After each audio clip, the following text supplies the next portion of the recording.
Bonjour Pierre, comment ça va? Ça va très bien, toi? Ça va bien, merci.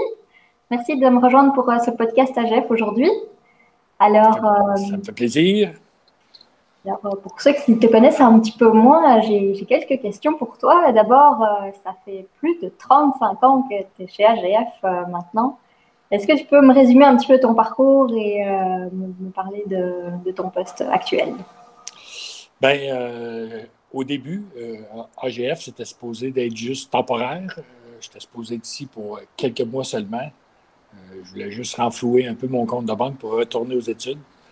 Fait que je suis entré à l'usine comme opérateur. En l'espace de 6 mois, je suis devenu président du syndicat. Et au Québec, le système scolaire fait que si tu n'as pas été au cégep, tu ne peux pas aller à l'université. Mais si ça fait 2 ans que tu es dans le domaine où tu veux étudier, je voulais aller en relations industrielles. En restant 2 ans président du syndicat, j'aurais pu être admis comme candidat adulte. Fait que j'ai donc demeuré au sein de l'entreprise qui s'appelait à l'époque Acier Gendron. 2 ans de plus. Je prévoyais 2 ans de plus, mais entre-temps, j'ai rencontré mon épouse, les enfants, blabla, longue histoire courte.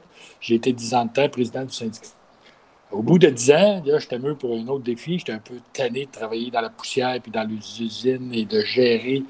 Quand tu es président du syndicat, tu ne gères pas nécessairement les meilleurs employés. Tu gères surtout les mauvais employés. C'est surtout eux qui ont besoin de l'aide du syndicat. Fait que j'étais un petit peu tanné de ça. Mais en même temps, il est arrivé une opportunité de devenir contremaître. Fait que je suis devenu contremaître. J'étais contremaître de l'usine pendant 2 ans. Puis au bout de 2 ans, le directeur de l'usine a pris sa retraite. Fait qu'on m'a proposé le poste. Poste que j'ai gardé pendant 12 ans. Fait que là, ce que je faisais comme directeur d'usine, c'était un peu défaire les clauses que j'avais mis en place comme président du syndicat. C'était un peu drôle, mais quand même. Au bout de 12 ans, ben, être responsable de tous les malheurs de tout le monde, à toutes les fois qu'il y a un pépin, c'est toujours toi qui es le premier à appeler.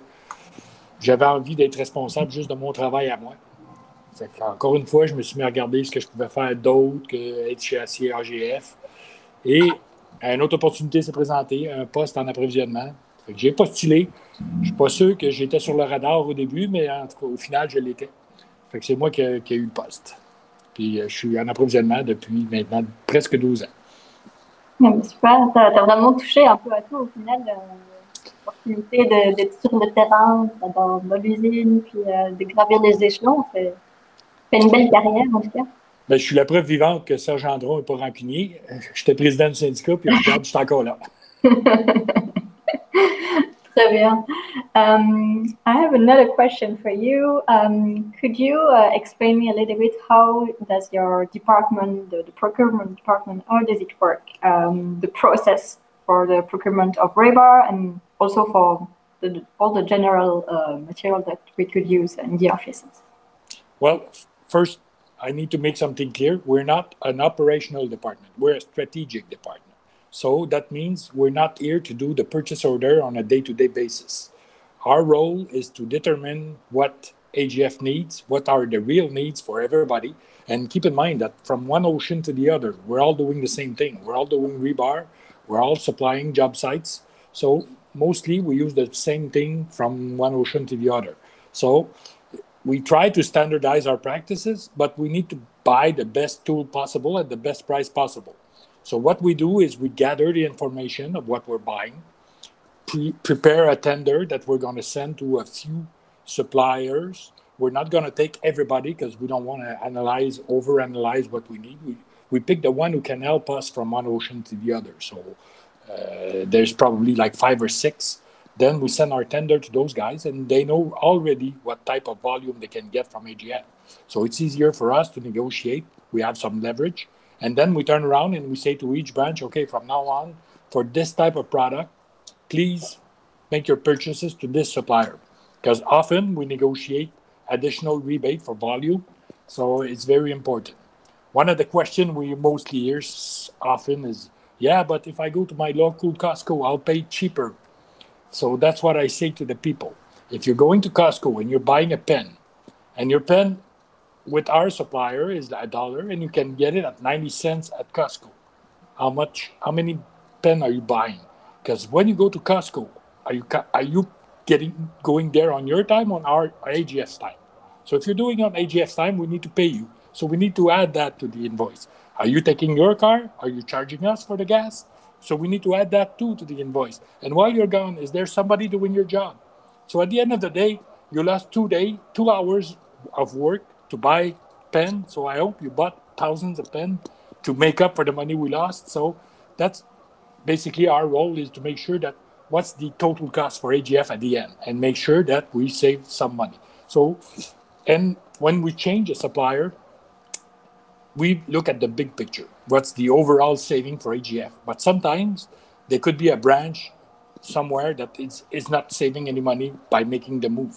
But at the end, rest assured, AGF is saving some money. Otherwise, we wouldn't do it. So, just wanted to make that clear. Merci beaucoup d'avoir éclairci ce point. Donc, effectivement, c'est vraiment plus une décision stratégique de faire appel à vous qu'une question opérationnelle. C'est ça. Donc, ça permet vraiment de sauver des coûts, mais aussi d'être plus efficace en bout de compte. Donc, j'avais une dernière question pour toi. Je me demandais, d'après toi et d'après tout le bagage justement que tu as chez AGF, quelles sont selon toi les qualités requises pour être une bonne ressource dans un département d'approvisionnement? Bien, au départ, c'est d'avoir l'esprit ouvert. C'est sûr que si on ne croit qu'en ce que l'on sait, on va peut-être passer à côté de très belles opportunités. Moi, j'ai un principe, je ne laisse aucune roche non retournée. Des fois qu'il n'y aurait pas un petit trésor de caché en dessous. Fait qu'à toutes les fois que le fournisseur nous appelle, ou des fois, ça prend quelques jours avant qu'on le rappelle parce qu'on n'a pas juste ça à faire, répondre à des fournisseurs qui veulent entrer chez AGF, mais on prend toujours le temps de les rappeler pour voir ce qu'ils peuvent nous apporter. Puis il ne faut pas non plus s'asseoir sur nos lauriers et dire AGF, on est une grosse entreprise à succès, puis tout va bien. On peut toujours faire mieux, on peut toujours trouver de nouvelles solutions. Puis je pense que c'est la qualité première d'un bon approvisionneur, c'est de ne pas juste chercher l'économie, parce que c'est facile de trouver des crayons à 10 sous.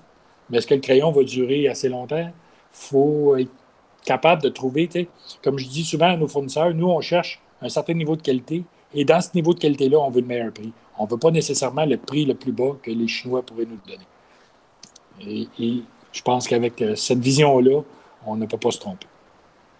Ah ben, super, trop instructif. Merci beaucoup, Pierre, d'avoir pris le temps de répondre à ces questions-là. Puis je te souhaite un très bon été. Bien, merci à toi aussi. Merci. Bye-bye.